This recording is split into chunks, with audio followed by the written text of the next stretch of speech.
Well, good morning, everybody. It's Barb Katie here. It's another happy Monday, and I'm so glad to be joining with you. I just wanted to touch base on last week's message about happiness, which is a really important topic because I think all of us enjoy feeling happy and enjoy our lives tremendously every opportunity that we can muster to do so.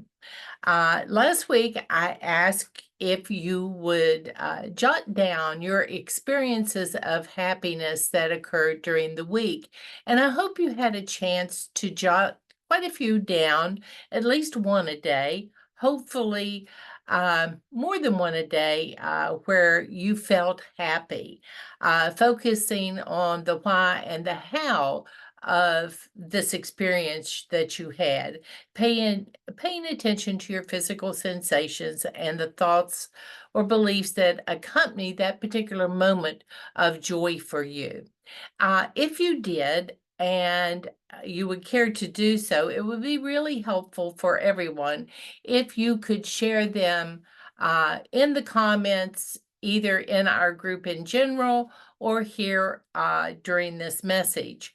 Doesn't matter when or where you do it, but let other people know what you found out about your own personal happiness. We're sort of talking about the science of happiness, and I know that sounds really weird, but there are definite scientific, biological bases for us being more or less happy. To what degree do we, in fact, uh, manage to generate feelings of happiness? Uh, we dive into the biology that our brains and our bodies contribute to feelings of happiness today a little bit. It's called the neuroscience of happiness. And we're going to try to unravel the complex interplay between our physical selves and our emotional well being because so many of us deal with emotions that really get in the way. And if we could generate emotional happiness, I think it would help us a lot as far as heading toward our goals in a positive way.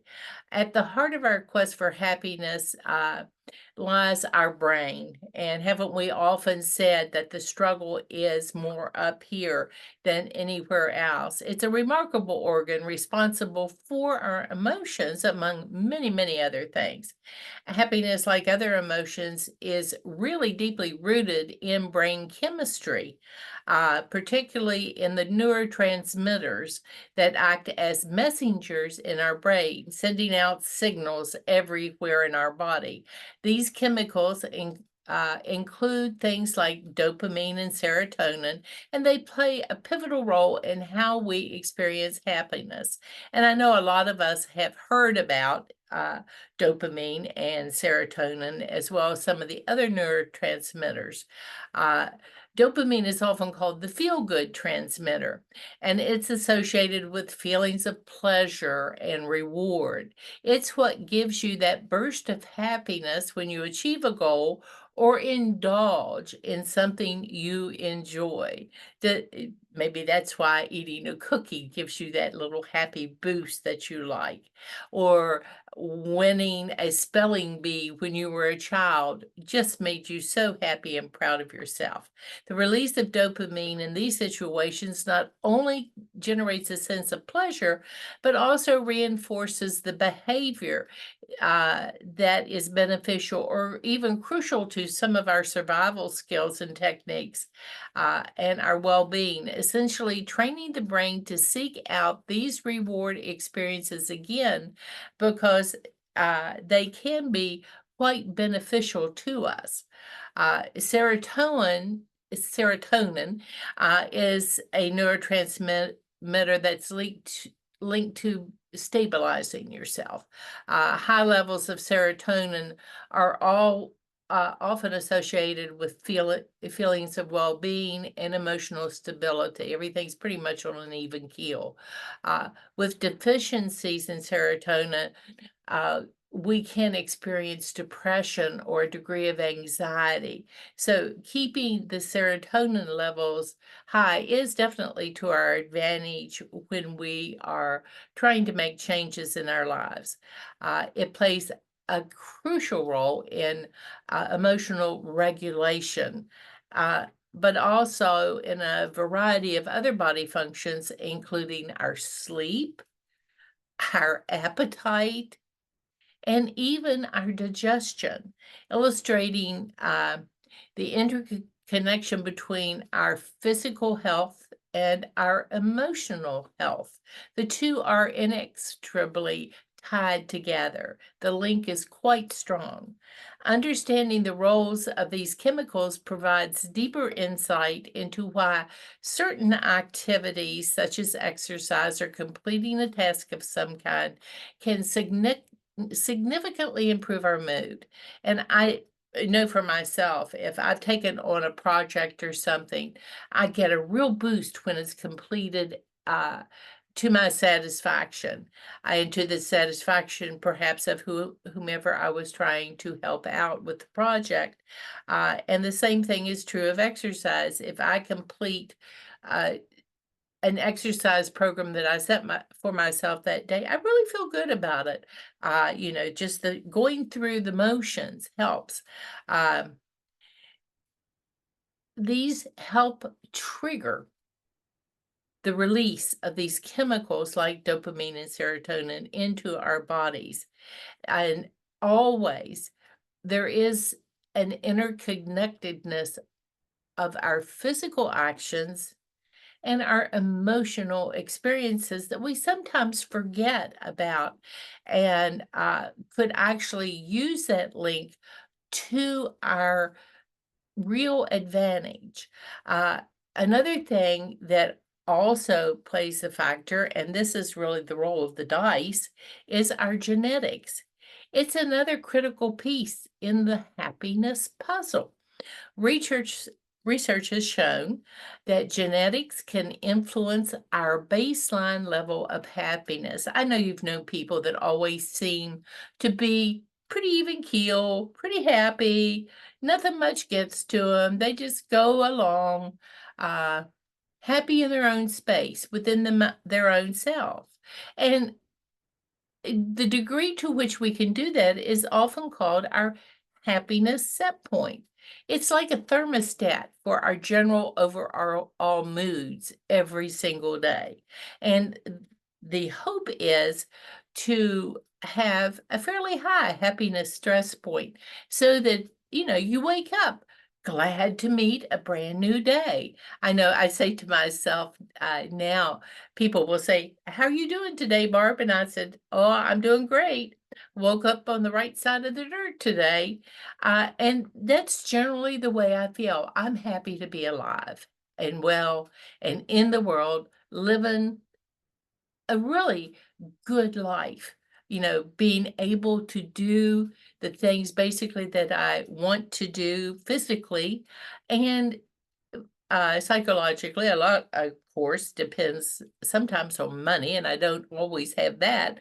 But, by and large, I am blessed beyond measure to wake up in the morning and feel grateful about the day. Um, Life events can certainly raise or lower happiness. I mean, you'd have to live in a cave to not understand that. Uh, Eh, but most of us have that set point that we return to over time. No matter what life is handing us, we still tend to look at the world, our view of it, as being happy or hard or easy or difficult. All of us has challenges, but a lot of times it has to do with how we embrace those challenges and move through our lives in general. Uh, some people, do seem naturally more cheerful than others. And the research does certainly suggest that part of that is genetic. Uh, This concept doesn't imply that we're bound by our genetics. Rather, it highlights the importance of both nature and nurture in shaping our degree of happiness. The role of physical health in happiness is inextricably, I can't even say that one, inextricably linked. That's a really great word, inextricably. We need to broaden our vocabulary sometimes, and I think that I get a little lazy in using words that are very familiar to me, and it doesn't hurt me to get out of my comfort zone a little bit and insert a new word just for the joy of being able to insert it. But our physical health and our emotional well-being are tightly connected. Uh, and to that degree, they can significantly impact happiness. It is true, a healthy body can significantly enhance our capacity to feel happiness. Uh, Another reason for regular physical activity, for instance, is also to release endorphins, one of the other neurotransmitters of the body, which act as a natural mood lifter. Uh, Being in good physical health reduces stress and anxiety in the body, and it further promotes the feelings of happiness that we want to experience day to day. Activities like a brisk walk or doing some tai chi or some yoga can lead to an endorphin rush. And I think many of us have heard that expression, runner's high. Well, this actually enhances our mood and helps us reduce stress when we get moving, when we get physically active, helping ourselves feel better both physically and emotionally. Uh, it's the hard part is making sure that we integrate what we know about the biology of our bodies into our everyday life, because there is a biological component to happiness that we can actually enhance and uplift. This week, my challenge to you is going to be engage in a particular type of physical activity of your choice, whatever it is, be it walking, be it Tai Chi, be it yoga, uh, be it hiking, anything that get maybe swimming. Maybe you have the ability to go someplace that has a pool open already, or even a nearby creek to play around in. If you're like we are here in West Virginia, it seems like you just turn around, there's a creek to jump into. But at any rate, engage in some type of physical activity every single day. And note any feelings of happiness or contentment or even relaxation that may arise from that particular activity. I hopefully wish that you will choose something that you don't respond to with the thought, "Oh, I have to do that." No, that's not what I want you to do. I want you to look forward to whatever the activity is that you choose. This activity will help you connect with the biological aspects that I just mentioned briefly a few seconds ago, the increase of endorphins, the increase of serotonin, the increase of dopamine. These physical releases of these neurotransmitters help you feel happier about your life in general and connect to your emotional well-being and satisfaction, increasing the level of happiness. So jot down the activity each time you do it and jot down your response of your body and your emotions and your feelings at the same time, and just see where this biological connection is for you. Maybe you will find that certain things aren't working the way you thought they were working. I know so many of you talk about your walking programs, and I can tell by your posts just how happy doing these things make you every single day that you complete them. And that's what we all want, is doing things that make us happy as we go along our journey. Uh, we are much more likely to continue doing things that make us happy than we are to do things that we dread or make us unhappy. Think about that. Live your life purposefully with joy. Stay engaged and curious as we continue to uncover the secrets in the science of happiness.